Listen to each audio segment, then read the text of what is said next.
So the next meeting between President Trump and Kim Jong-un is coming up at the end of the month in Hanoi, and pressure is now building on Trump to come back with more on North Korea's denuclearization than he did in his last meeting with Kim in Singapore last June.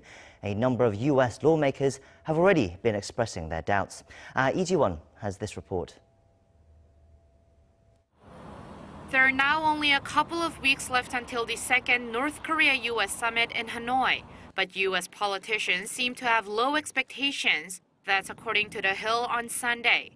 Bob Menendez, the top Democrat on the Senate Foreign Relations Committee, said his bar is low based on what he saw at the first summit in Singapore. He added he does not see the necessary preparation that's needed to make a successful summit, and that above all, the two sides, quote, should first agree on the definition of what denuclearization of the Korean Peninsula means.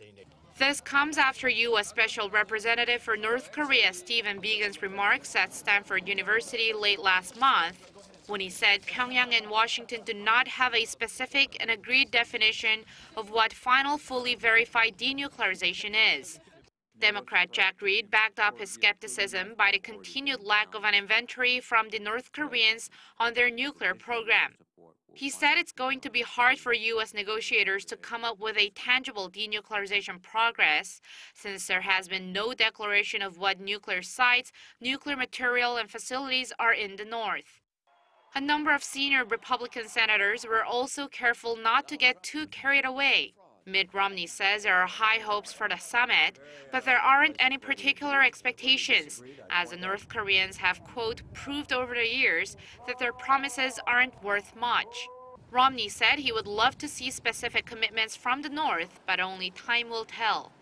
President Trump's defenders in Congress, however, continued to express confidence that there will be concrete commitments from North Korean leader Kim Jong-un in Vietnam.